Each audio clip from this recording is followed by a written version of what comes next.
2 және 3 сынып оқушыларын ой мен ойын атты интеллектуалды сайысына шақырамыз. Осы сайысты өткізгелі отырмыз. Достық тобын алып мына жаққа отырып, солай ары қарата ойынды бастайтын боламыз.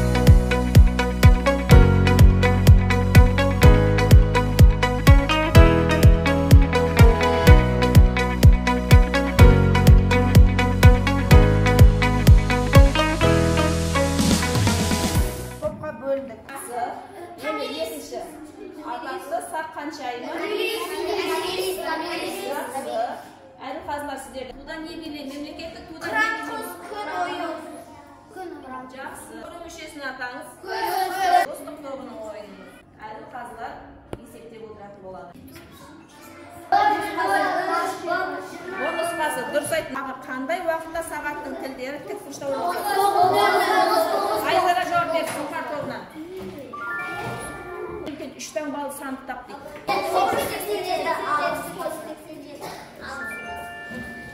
Жақсы. Жақсы. Әттең даусым тілім жоқ, құшағымда білім көп дейді. Дұрыс жауапты көрейік қазір. Дұрыс дейді. Келесі. Бірін-бірі қоштаған 42 дос жаран. Дұрыс. Қабат қаттама, ақылың болса аттама дейді.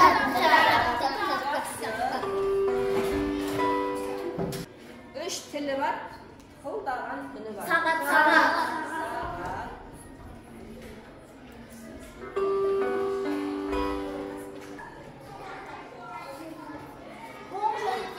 Зарядтардың қандай түрлері болады?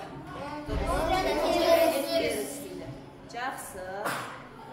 Келесі. Электр зарядының қанша түрі болады дейді? 2. Айттыңдар ғой, оң және теріс деп айттыңдар ғой, 2 түрі болады екен. Шартты түрде оң зарядты қандай таңбамен белгілейді? Плюс. Қосу таңбасымен. Жақсы. Монетаны алақанда біраз уақыт қысып ұстасаң, оның температурасы қандай болады? Жылы болады, жақсы. Бізде неліктен таба, шәйнек, тағы басқа ыдыстардың қуағын сабын ағаштан жасайды? Не себепті ағаштан жасайды? 3 нұсқасы тұр. Жылуды өте жақсы өткізеді. Жылуды нашар өткізгендіктен. Электр тоғын ең жақсы өткізетін қандай металл? Темір. Ең жақсы өткізетін. Қате болыпты біздің бір жауабымыз. Электр тоғын ең жақсы өткізетін металл. Ағаш жай өткізеді ғой жаңа темір. Күміс екен, электр тоғын ең жақсы өткізетін. Екеде уақытты немен анықтаған? Күн сағат. Дұрыстың шағуынан пайда болатын құбылыс қалай аталады? Жаңғырық. Мөлдір емес затқа жарық сәулесі түскенде пайда болатын қараңғыда көлеңке дейді. Дұрыс жауап берген. Келесі енді 4-ші сұрағымыз. Алфавиттің ең соңғы әрпі айтамыз.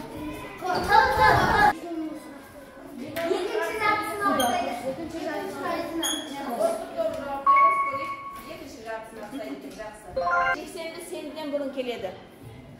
Канада.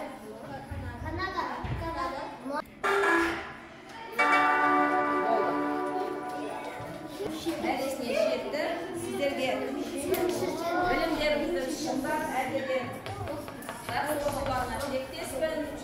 Қазір сіздердің ұпай сандарыңызды әділқазылар ескеретін болады және сіздерді марапаттайтын болады. Қай топ ұтысқа жеткенін.